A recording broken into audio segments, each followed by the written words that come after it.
Next up, we are going to chat. Kora. Kora, where are you coming from today? Tennessee. Ooh. Tennessee? You from Nashville, girl? How you doing? Not quite. sorry, More like in between Memphis and Nashville in the middle of nowhere. Got it. For sure. Yeah. But my question actually comes in 3 different parts. Is that okay? That is totally okay. Okay, so first part, I wanted to know what attracts and attaches you to the character of Lance McLean, and what do you share in common with him?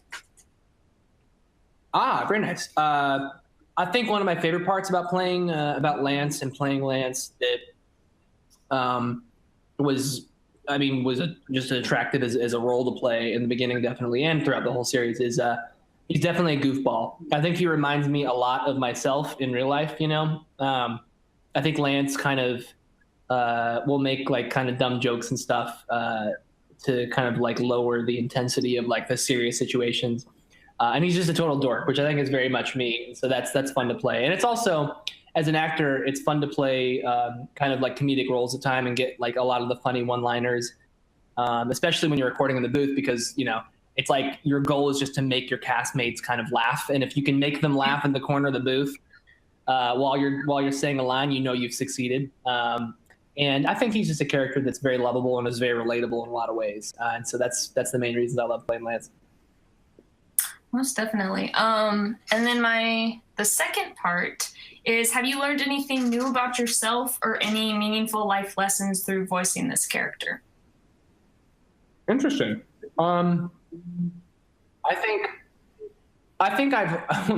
it kind of goes into my first answer actually, but I've always been kind of a dork, or I've always been a 100% dork really, and throughout all time. But I think this role in particular has made me embrace my dorkness a lot, and I definitely have leaned into, I think, a little bit of his personality even more, just the dorkiness and the kind of faux, the jokey kind of flirtatiousness, I guess, and stuff. Like it's fun to kind of do things in a Lance fashion, because he's a very specific person in the best kind of way.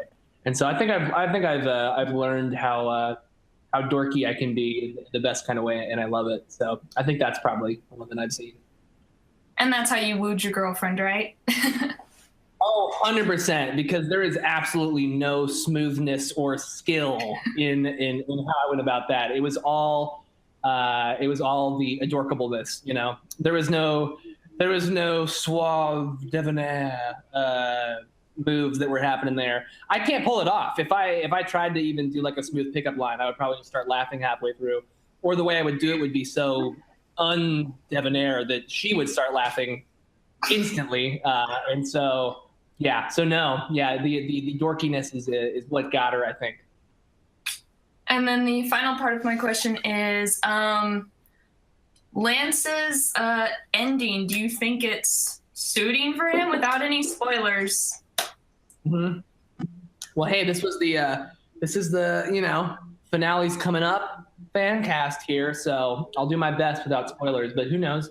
Maybe they'll get slipped. No, I'll try not to. I don't want to get in trouble. I'm happy with how it ends, for sure. I'm happy with his ending. I think he ends. I think I think whenever a show's ending, there's always a certain amount of a bittersweetness. Because I think once you've ended the show, the threat is probably defeated in some way, shape, or form. The storylines are come to a close, the character arcs finish.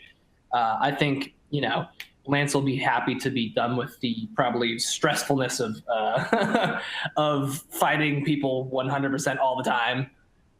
So he ends happy in that way, and I think that the ending is cool because, as you'll see, I think we really wrap up the storylines that we're trying to wrap up from the show in a way that I think is really great. And I think it leaves just enough open to the imagination and open to possibilities if they ever wanted to do anything more with. I don't know about the characters themselves, our main characters, or if they wanted to do a spinoff or something. I have no idea. But I think it leaves it open enough, at least for that world to potentially have more, but still have a nice ending point, which I think is probably the best thing you can do when you're coming to a close in the show. But the story that is started in season 1 all the way through is definitely ended, and it's going to be in a really cool way. It's going to be sad in places. I can give you that much. There's going to be some tears, but there'll be some smiling and some laughter and some epicness as well. I'm not ready for the tears, but thank you so much for answering my questions. I do love your work in Voltron. Thank you so much. I appreciate it.